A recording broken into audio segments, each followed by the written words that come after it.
It's time for the Coach Groves Show, where we sit down with the head coach of the Darlington Tigers football team and talk about all things Darlington School football. Now we go live to Matt Davis and Ian Griffin, who are standing by with Coach Wayne Groves. Well, thank you very much, and welcome in. It is now time for the Coach Groves Show, and it's just Matt Davis today with Coach Groves.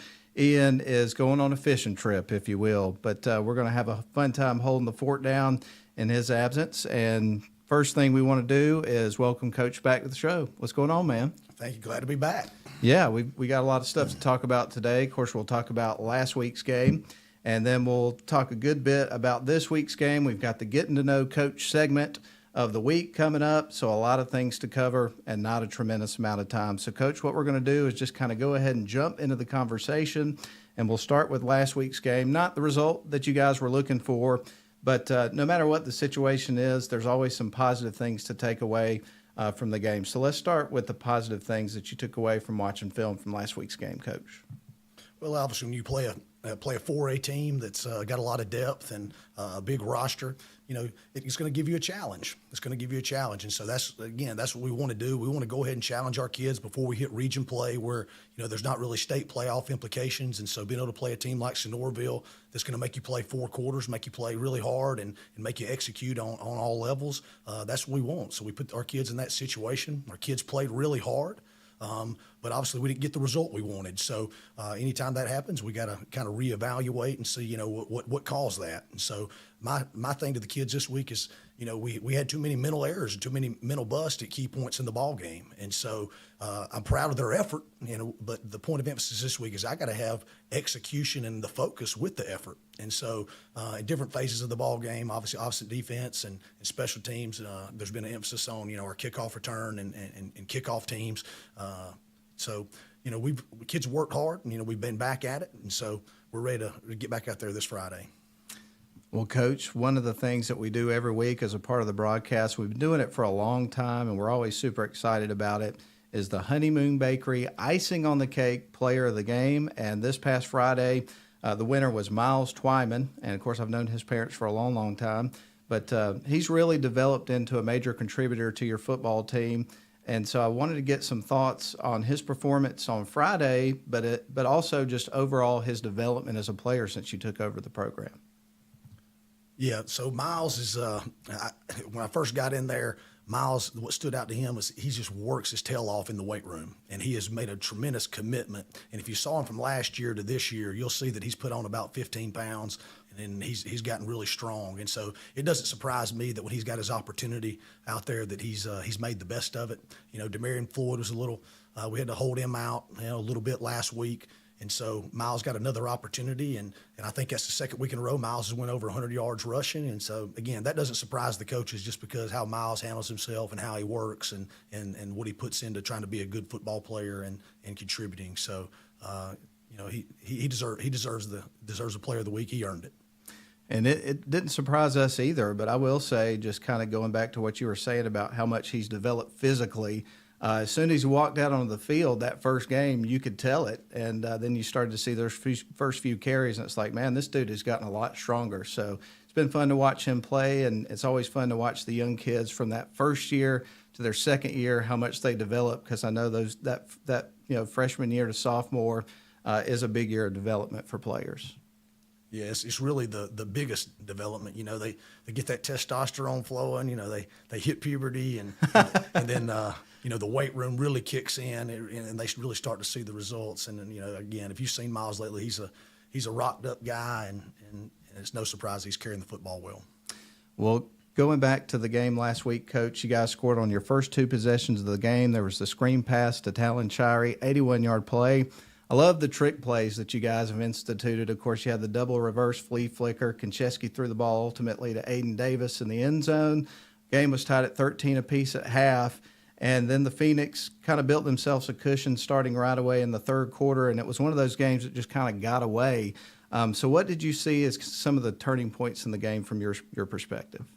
Well, you know, obviously you're dealing with some heat, and we've got about 8 guys that are playing both ways, and they're 2 platooning, and nobody plays both ways on their team. So in the second half, you know, sometimes you get tired. You know, unfortunately, you know, like the old coaching saying is fatigue will make you mess up. And so there's where we talk about the focus and the execution. Our kids still played hard, but not as fresh as they were in the first quarter. So we got to have focus and execution if we want to continue to finish games in the second half. Now, going back to Miles Twyman, of course, he scored a late touchdown on a big run with under 4 minutes to play. On the ensuing kickoff, you guys, it looked like you recovered an onside kick. It looked like it was perfectly executed. So that was one of those situations, even though they said that he touched the ball before it had traveled, enough distance for the onside recovery, the execution really looked solid. So it's one of those things, if you need in the future, it had to be, a positive to see it executed as well as they did.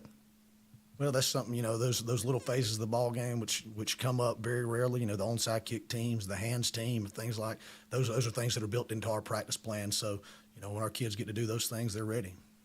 All right, Coach, I know that you have well moved on from last week's game. We appreciate you talking about that with us, and we'll start to move on from that. But are there any final comments you'd like to make about last week before we move into our next segment?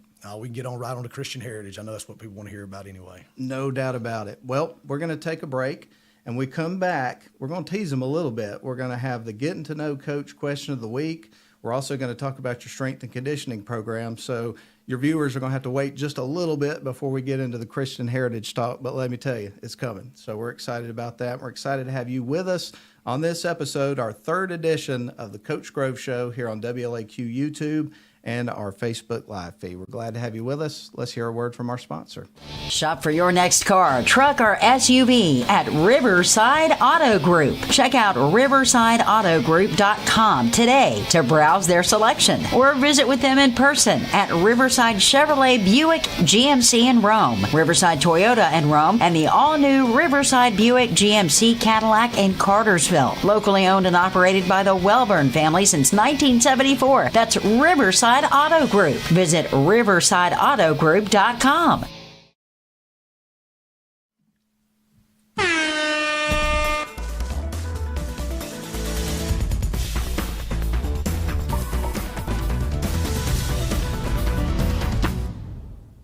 I didn't hit that button intentionally, just so you know. I was going for the bumper music, and I hit the horn there. But anyway, we're glad to have you back with us. This is the Coach Grove Show here on the WLAQ YouTube and also Facebook Live feed. And we're going to jump into our Getting to Know Coach question of the week. And also, you talked about the black shirts last week, so we'll probably circle back around to that as well if you'd like to talk about that here in this particular segment. Yeah, but so earlier this week, I was riding with my mom. We were going to lunch, and she really liked the segment that we introduced last week, the Getting to Know Coach segment. And, of course, last week, had a good conversation with that. And she said, well, what is your question going to be this week? And I said, I don't know. What do you want it to be? And she said, well, I would like to know what Coach Grove's favorite subject in school was. And sort of as a follow-up question, she wanted to know if you had any teachers or professors that really stood out to you in terms of inspiring you in a meaningful way. So that's the question for today. All right. So, besides probably the weightlifting class in high school, I would say, my favorite classes are always the math classes. I'm probably a more of a left brain thinker. And so Coach Fair was obviously one of my first math teachers. And so Coach Fair obviously is animated, very smart, football, baseball coach. And so I really enjoyed taking math classes, through college and all that. I always did very well. I don't think I'm not trying to brag, but I don't think I ever made anything less than an A in a math class in my life. And so, that's just kind of how my brain's built. But math was always fun to me, to have a problem and have to figure out the answer to the problem. That's kind of one of my strengths, I guess you could say, when it comes to that kind of thing. I, however, was not wired that way, but I also had Coach Fair for math class at school, and animated is a pretty good choice of words there, no question about it. To this day, my sister had him for class a couple of different times, and she tells stories about being in his class. So it's kind of funny that you bring that up. But anyway, that's our Getting to Know Coach question of the week, and of course we'll have another one coming up next week, and we look forward to that every week. But I wanted to talk about the weather this week, because last week's weather's challenge, as you talked about, was the extreme heat that we had to deal with. As a matter of fact, I was watching the Jacksonville State game that I thought about going to on Saturday, and when I looked at my weather app and saw that the temperature was going to be 100 at kickoff, I thought, I think I'll watch this one on the couch. And I'm kind of glad I did because they flashed on the screen that on the turf, it was 120 degrees on that turf at the beginning of the game, which is crazy. So everybody was dealing with heat and challenges with that last week. And then Monday, we start to have storms come through, and it looked like we were going to have that throughout the week, but I think really only Monday is the only day that we've had to deal with that. Has that affected y'all at all this week as far as practice? So Monday, it could have. We have athletic teams all over campus at Darlington, and they're all just fighting for space and areas. And so when you have extreme heat, and then for this case, this week, had some thunderstorms. We can always practice in the rain. It's just when the thunderstorms and the lightning start popping, then we got to find a place indoors to make sure we get our practice in. So the old gym at Darlington, the old Van Ness Arena, it's been turfed. It's been turf. So there's turf in there, and it's probably about 40 yards by 40 yards. So even if it's not, a full-size practice field, we can still get in there, and we can still put the pads on, and we can still get the popping going. We can still do some inside drill. We can still do tackling drills. We can still get about as much as we possibly can done in there. And then when we get to some pass stuff, we'll have to do some half line things just because of the width. But we just make the best of it. So we have to deal with those things. Other people are dealing with weather issues as well. So what I always tell the kids is this is adversity. Sometimes we're going to have adversity on Friday night. The team that handles the adversity the best is the one that's going to get the most out of it. So we had to go inside on Monday, and we made the best of it. We had a good 2 hour and 15-minute practice, and so we're luckily able to get outside on Tuesday and Wednesday today and be out and get a full padded outside on the full field practice. But Monday was one of those days where we got to make the change and fight through the adversity there and have an indoor practice. And then, of course, you had practice this afternoon before you came out here, and then you're doing practices on Thursday mornings at this point, right? Yes. So you'll continue that this week. Yep. It was 6 a.m. That's the first whistle blows at 6 a.m. Kids got to be there between 5:30 and 5:45, and they've done an excellent job of being committed and getting there on Thursday morning. So tomorrow morning will be the same. All right, Coach. Well, let's go ahead and circle back around. As we open up the segment, we mentioned last week we talked about the black shirt. That was fun to talk about. So let's go ahead and circle back around to that and tell us about your black shirt recipients for this week. All right, so our black shirts this week, again, it's not the kid that's always going to have his name in the paper. It's kind of the unsung hero that's grinding it out during the ball game, that's doing his position, playing his position, doing his job exactly the way he's been coached to do. And so this week's black shirt, which again is a skull and crossbones jersey, black skull and crossbones jersey that the kids get to wear all week. So we gave 5 of those out again this week. Offense went to Talon Shirey, wide receiver, cornerback, senior. The defense went to Ashton Albers, who's a wide receiver, free safety. The special teams went to Trenton Moore. Trenton plays on a lot of special teams and rolls in at linebacker and receiver. But in the third quarter, Talon had to go out he's our punter, Talon's our punter, and had to go out, and Trenton had to go in a punt situation and do it completely cold without even warming up and be able to catch the ball and get it out and get a great punt. We gave him the black shirt for special teams, which we thought was a clutch situation there. And then scout offense simulation team went to Brody Amos, who's a freshman D lineman who's in there grinding it out. And actually, Brody's done such a good job on the scout simulation team. He's probably going to get a little more action this Friday night and roll in there on the D line. And then our scout D guy that went to Brooke Temple, and Brooke is. We have to get Brooke out of the scout team, simulation team, so he's working against the varsity constantly. And then last Thursday on the JV game, Brooke ends up having 3 interceptions in the JV game. And so I think there's definitely a correlation there of his work ethic and what he's doing at practice, and then that carrying it over to the ball games, just like we always talk to the kids about. You do it in practice first so you can do it in the ball game live on Thursday or Friday. So Brooke Temple ended up getting the black shirt for Scout D. That's fantastic. And I know there was one part in the game where Talon Shirey took a pretty heavy hit and went down. Everybody came to check him out, and we were just surprised at how quickly he popped up. So he is one tough dude, isn't he? Yeah, Talon, and we've said it before, if Talon was about 5 or 6 inches taller, he'd probably have 20 Division I offers, But yeah, he's one of our strongest kids, pound for pound. He's one of our strongest kids, one of our more explosive kids. And, he is a tough little cat. Well, we're glad to have you with us. This is the Coach Groves Show here on the WLAQ YouTube channel and also our Facebook live feed. One of the things that we're going to talk about in this segment, because in addition to your role as the head football coach over at Darlington, you're also the strength and conditioning, the director of strength and conditioning. So I wanted to talk about that program a little bit because I know it's heavily associated with the football program, but it's more than that. It deals with a lot of the other sports and then just also as a class in general. So tell us a little bit about your program. Gotcha. So right now at Darlington, I am the director of strength conditioning. That's been a passion of mine, since really since middle school. My dad was a weightlifter and kind of a weightlifter, power lifter, bodybuilder. And so I grew up watching him do that. And then once I started playing competitive sports in middle school, and I thought, I'm not the biggest, strongest guy, but if I lift these weights and I do this speed training stuff, it can help me be better. It can give me an advantage. And so, a guy like me just fell in love with the weight room and what all it could offer, me as a benefit in athletics. And so, as I got into coaching and found my career path, that was something that was just a passion that I just continue to study, continue to read up on, and just try to be on the cutting edge to make sure we're doing the best thing for our athletes. Now, my strength conditioning program, it's not bodybuilding, it's not powerlifting. Even sometimes we'll use those philosophies, sometimes, but it's strength training to develop ground-based performance in athletics. And so, we have every sport is in the weight room at Darlington, and I tell them when they first get in there, it's exactly that. This is strength training to develop athletes. And we're going to train 5 areas. We're going to train strength, speed, flexibility,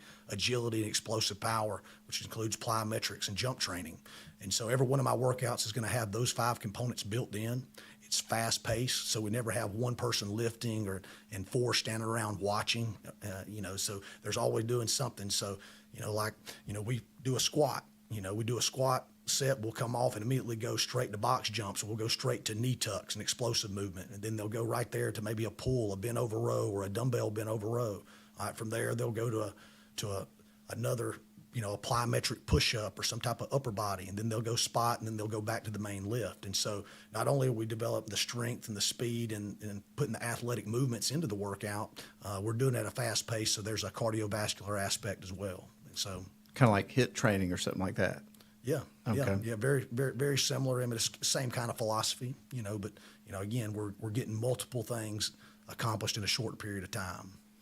Now, as far as how, going back to the football program and the strength training that takes place there and conditioning, obviously that looks different at different parts of the process of getting prepared. So what does that look like, spring, summer, and then once you get into the season, how do you have to adapt that when you're practicing for games and things of that sort? Well, one, we want to make sure our kids are always ready to play on the field and prepared. And so we never want to do anything in the weight room that's going to compromise that. But what we do is we're going to lift on game days. We modify the lifts on game days, and we may tweak the program a little bit from the base. But I think it's important for high school kids to get in the weight room and move around and get a lift and get a little light sweat on a game day to kind of get themselves going. During the off season, we push the volume a little more. I use what's called the Parallelepiped chart, which is basically a scientific-based chart that shows, this is the minimal effective dose to give a kid as far as sets and reps and percentages based off their 1 rep max, and this is the top volume that you want to push. And so in the off season, we want to be right in that sweet spot. During the season, we want to be, the minimal effective dose, just enough to make sure that we're still getting stronger, we're still improving, and then to make sure the kids are ready for Friday night. So there's a lot of thought that goes into it. This may be a silly question, but hey, I'm a silly guy. But so can any of the guys challenge coach in the weight room? I'm sure they can. I can still get about 8 to 10 reps at 225. So, but you want to go squats, these old knees and the back ain't what they used to be. But if they want to try me on the bench press, I could definitely hold my own. Well, this is the Coach Grove Show here on the WLAQ YouTube channel, also our Facebook Live feed. We're going to take a break. We got one more segment coming up to close out the show, and we're going to be talking about the game coming up. It's hard to believe it, but already getting ready for Week 3. First couple of games have been at home, and this is the first road trip of the season, and we're going to talk about it when we come back with the coach here in just moments. We're glad to have you with us. This is the Coach Grove Show. We shall return. Shop for your next car, truck, or SUV at Riverside Auto Group. Check out riversideautogroup.com today to browse their selection or visit with them in person at Riverside Chevrolet Buick GMC in Rome, Riverside Toyota in Rome, and the all-new Riverside Buick GMC Cadillac in Cartersville. Locally owned and operated by the Welburn family since 1974. That's Riverside Auto Group. Visit riversideautogroup.com.